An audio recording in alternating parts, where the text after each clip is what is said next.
Hey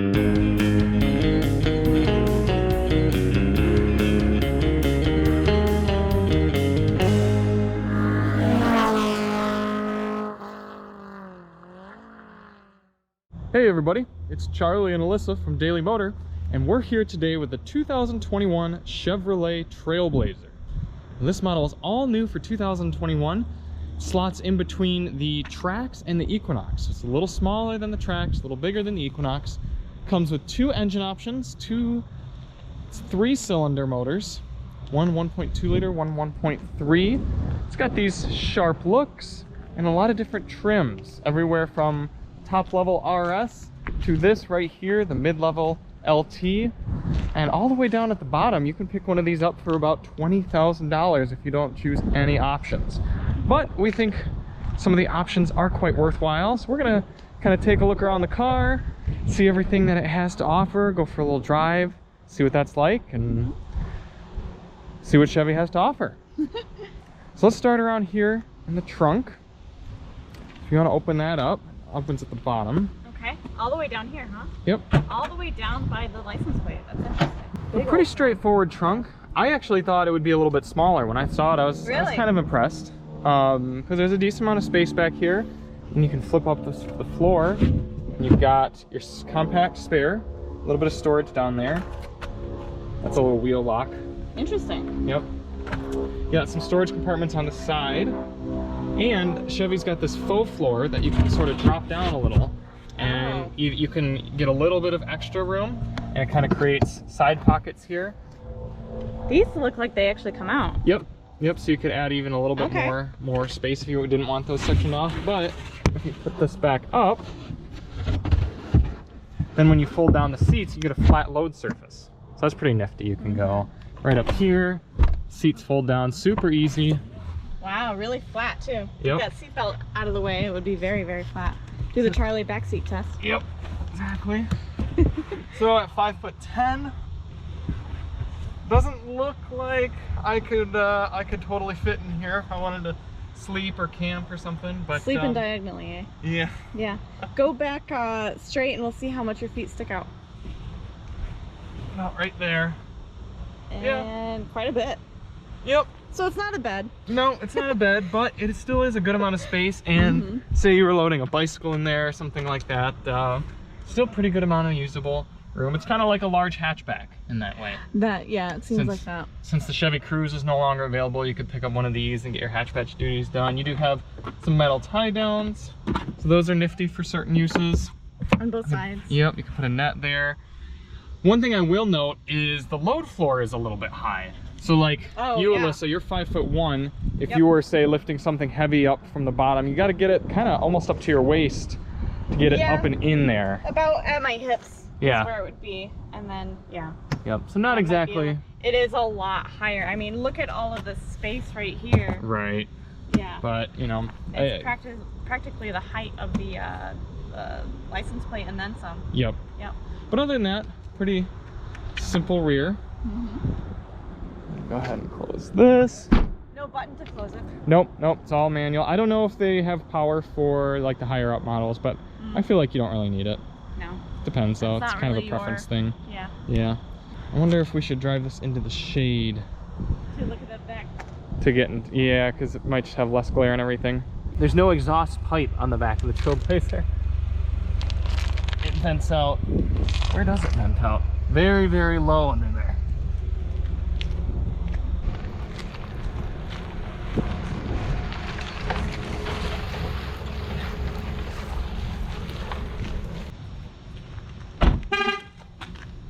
Yeah, Chevys do that when you leave the keys in. Taking a look at the back seat, it almost kind of looks like it should have one of those handles right here, but like at the last minute they switched to having a normal one. It's fine. I'm gonna throw the seats up. Yeah. How's the effort? Minimal. Cool. Fine. Yeah. All right. Yeah. These cloth seats are actually really kind of neat. It's been a minute since I've seen cloth seats in a new 2020. Yeah, I agree. I kind of like them too. They're a durable feel, comfortable enough. Yeah, I like the herringbone kind of texture that they gave it. It actually looks classy. So cool. This is very large back here, and maybe it's because I've got the seat pushed all the way forward to fit my height, but yeah, I'll go move the seat back to 5'10" position. We'll see what you think.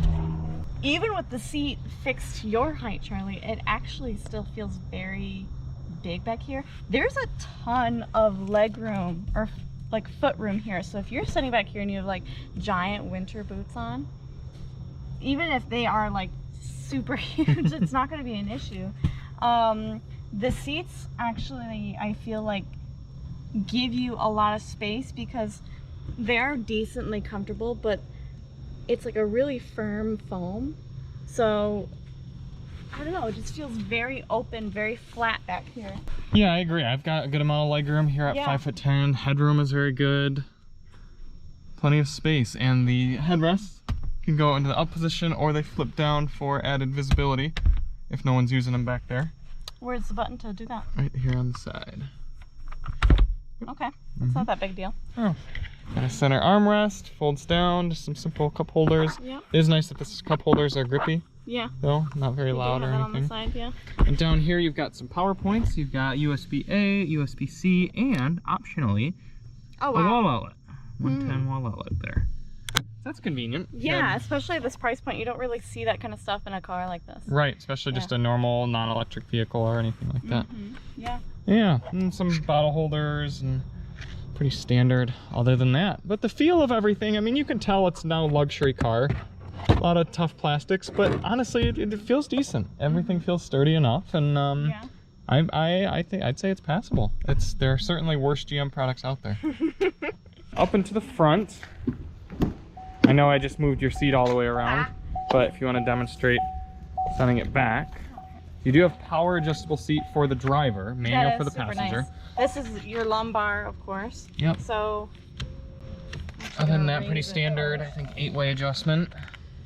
Steering wheel does telescope in and out as well as up and down. So at 5'1", you were able to get comfortable eventually, right? Eventually. It did take me a second to get used to it. I'm not sure why that is. I felt like I was really trying to push myself forward without making it feel like I'm sitting here hunching over the wheel. But I think it just could be the height difference in this car is just something I might not be used to. That's fair. So, before we get going, let's take a quick look at the engine. As I said at the beginning, 2 engine options for the Trailblazer.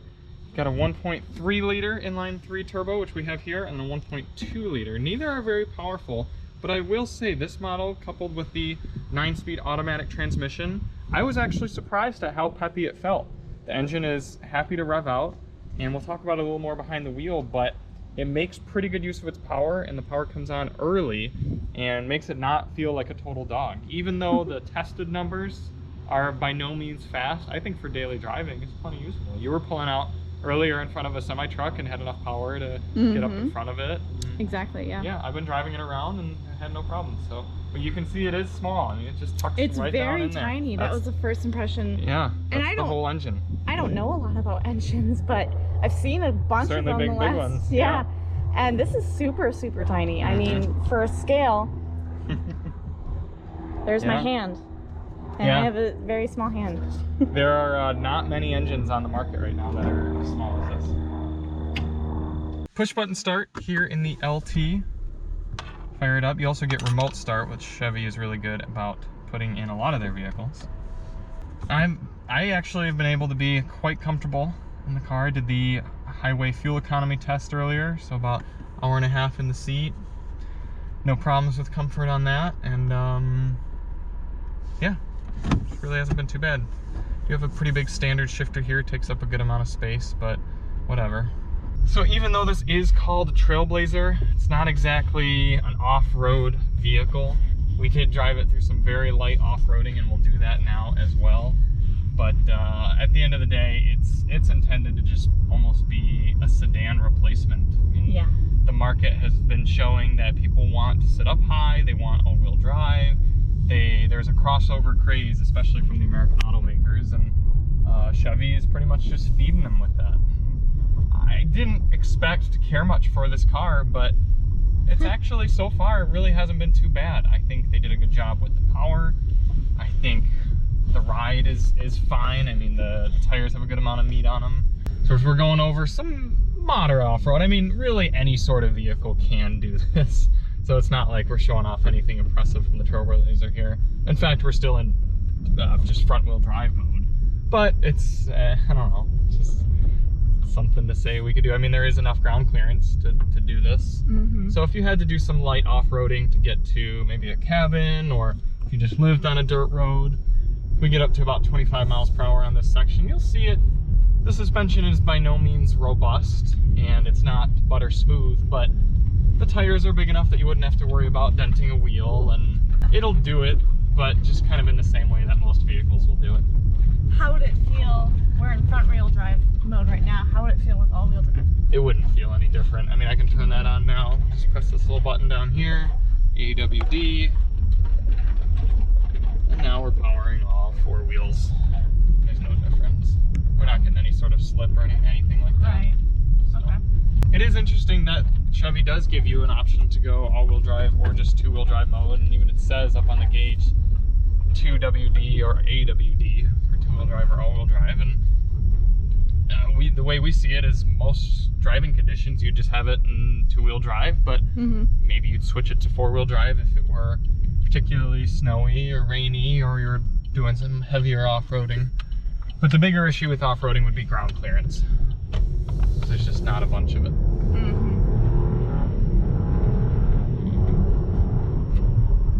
You have single zone climate control in the Trailblazer. All the controls work fairly easy. You can see your temperature displayed right there, and then your fan control on the right. The controls feel a little junky, just kind of cheap.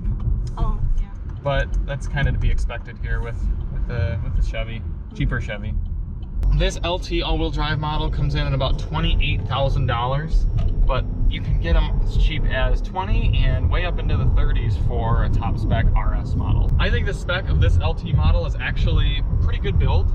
I think that you get a lot of good features for your price. You get blind spot monitoring, adaptive cruise control, 6-speaker audio system, which isn't fantastic. If you want to see more on that, link in the description for our sound system review.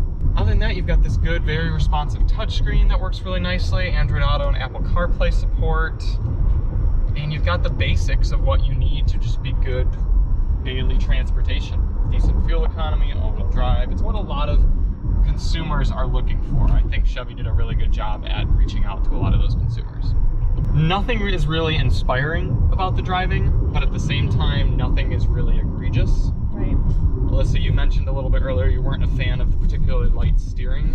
Felt that it was a little vague. Yeah, when I was driving it, there was actually a point where I don't think I was going anything close to 20 miles an hour, but I just shook the wheel back and forth, and the car barely did anything at all with that.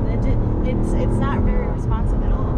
So there is a lot of play in that wheel, and it doesn't really feel like a very inspiring, very firm kind of drive, which is what I would prefer, especially in a crossover that is approaching an SUV kind of size. Sure. It doesn't feel substantial. Right. It doesn't feel heavy, right? Which is not, you don't want it to necessarily feel heavy, but you want it to feel like it's supporting you. You want it to feel almost tanky. And it feels like you are driving a sedan. It really does feel like that. And that might be something that people really want. Like Charlie said, it seems like Chevy really responded to what people prefer now in crossovers.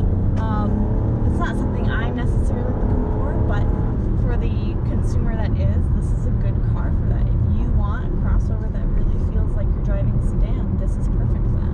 This being the top level 1.3 liter engine, you're getting 155 horsepower, which doesn't sound like a bunch, and it really isn't a bunch, but it's plenty for your daily driving. And as we merge onto the highway here, I'll show you that it's all you could really need, even in those sort of emergency type situations where you need to get on the throttle and get going. So getting up to speed. Got 9 gears to choose from here with the 9-speed automatic and the top level all-wheel drive powertrain. I'll put my foot down. Doesn't take too long to get up to speed. I mean, yeah, you gotta sort of calculate. It's not like a sports car where you can just get right up to 70 miles per hour right away. But we're up to 70 miles per hour. The engine settles right down around 2,000 RPM. I can set my adaptive cruise. It just puts right along. Road noise really is actually pretty decent for this price point. This is a loud section of highway, but wind noise isn't too bad. You don't hear the engine at all. No, you really don't hear it at all. You don't, there's not a really lot of tire noise either. No, there really isn't. I mean, you definitely notice it, but you notice it in just about any car. Right, and that's going to be more road noise anyway. So. Right, and when you're talking about a vehicle that starts at $20,000, you could, even a lot more noise than that would be passable. Right. You do have a sport mode in the Trailblazer. To you. Yep, it's this little flag down here, this checkered flag, so you can click that. All that really does is sort of encourage a little bit livelier engine activity. So we'll get up to speed here, up to 60, and then do a 60 to 0 braking stop.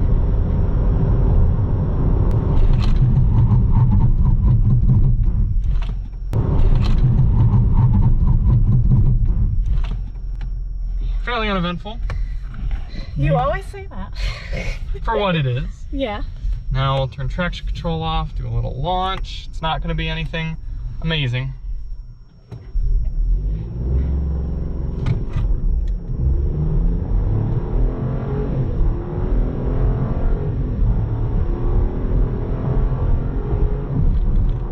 So there's 60. It happens. nothing amazing, but nothing terrible. It's not 3 it's seconds. Just a car. Yeah. Right. Yeah. Yeah. There's not been one time driving this vehicle around throughout this week that I've ever been like, man, I really needed more power right there. Well, good. Yeah.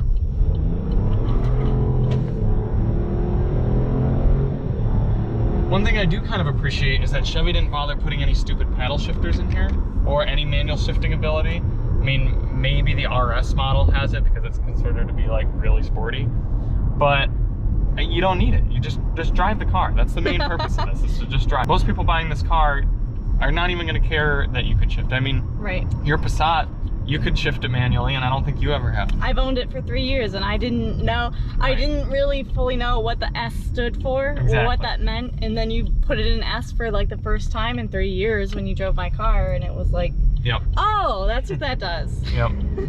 Check out the backup camera. Large, decent resolution. It does have the lines that move with you.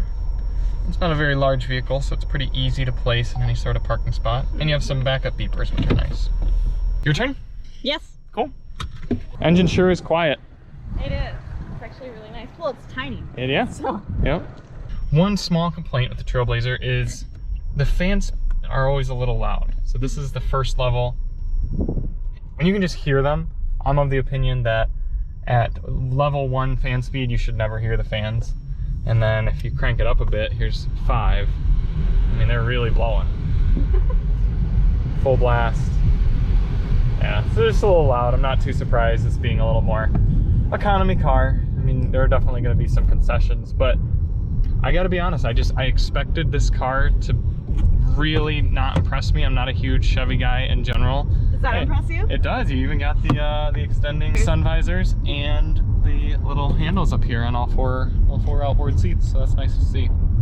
But yeah, I'm not a huge fan of the Trax, not a huge fan of the Equinox, and so I expected, and I'm also not a huge fan of the Blazer, especially at most price points, but I think Chevy actually did it pretty well with this Trailblazer. I think aside from the name, which is supposed to kind of like invoke an idea of getting to blaze trail and actually getting to, you know, have some off-road chops, and it doesn't. Aside from that, I think they built a really compelling little car. Yeah. It's by no means perfect, and it's definitely not the best in class, but considering you'd be able to get a really great lease deal, a lot of people insist on buying GM just because of family ties, especially here in Michigan. And you can almost always get really good deals on Chevys. You can always get money off. They start putting money on the hood pretty much as soon as the car's out of the factory. I think this car provides all the features and the space that a lot of people need and want. Might not do it with the most driving engagement or the best fuel economy or power numbers or anything like that, but if you're into it, if you like the looks and you like what it provides you and you like the price, go for it. Now you have to stretch kind of back in your mind, but would you take this or that Nissan Kicks that we had? Oh, I'd take this. Okay. Yeah, I definitely take this. Yeah. The Kicks is slightly smaller, but it's definitely one that would be cross-shopped with the Trailblazer, and I think I agree. I think the Kicks really isn't too bad. It feels a lot like that though, in terms of not having that heavy, tanky feeling. That would be something that I would want in a crossover. The bigger they go, I want them to feel safer. And, Interesting. And this, I mean, I'm just driving along and look at all the play that I have in that wheel, even as it's turned a little bit. And that's not something that I'd go for, I'd really want. So, but there are other people out there that I'm sure would really prefer that. Yeah. That's the beauty of the new car markets. There's something for everybody. Absolutely. I don't like this giant shifter. Yeah, the shifter's a little unnecessary, especially now that modern cars are starting to just use buttons or knobs or things like that. Yeah. It's a lot. One of the things I really do like about this whole console center, and it's probably not that big of a deal, it's these little side panels. Little beeswax. That is kind of a cool little design element. Yeah, and it's kind of neat that they didn't just completely close it off entirely. You can actually see through it, and I don't know why I like that, but I do. And this is actually a ton of space back here, and we do have all of these charging ports, plus the 12 volt. So this is actually a lot of really good functional space back here, and I'm wondering if in the topper trims, I'm wondering if in the higher trims that actually is phone charging. Yeah, they probably do have wireless charging. We'd have to check for that. Yeah. You have a decent amount of room. I did notice the center console's kind of high. Yeah. But other than that, inside, you've got this little tray, and then underneath, quite a deep well. Yeah, put that is good a amount lot of stuff space in there. So there is a ton of usable space in the center here, and I do like that they had this little phone mount in between the two cup holders, and they actually have a handle outlet right here. So if you have a coffee cup that has a handle, I see. or if That's you a good have point. like your travel mug with the handle on it, you know, there's a place for it to go, as well as your phone and another one. So Nifty. yeah, it's these little things that I like and I look for whenever I'm in a new car. What does this part mean? Because I used to commute a lot, so having space that is usable, I think, is pretty much one of the top selling points in a car. Yeah. At least for someone like me. I agree. I think there are a lot of people who agree with you. All right. Cool. Not too bad, Chevy. Not too bad. So there you have it, the 2021 Chevrolet Trailblazer. I never get over that either. I know, it always does. Yep. Well, if you guys want to see more on the Trailblazer, check the links in the description for our fuel economy test and our sound system review. And if you like the video, hit subscribe and like. Helps us out a bunch here at Daily Motor. And we'll see you on the next one. We're Charlie and Alyssa from Daily Motor, and as always, drive on.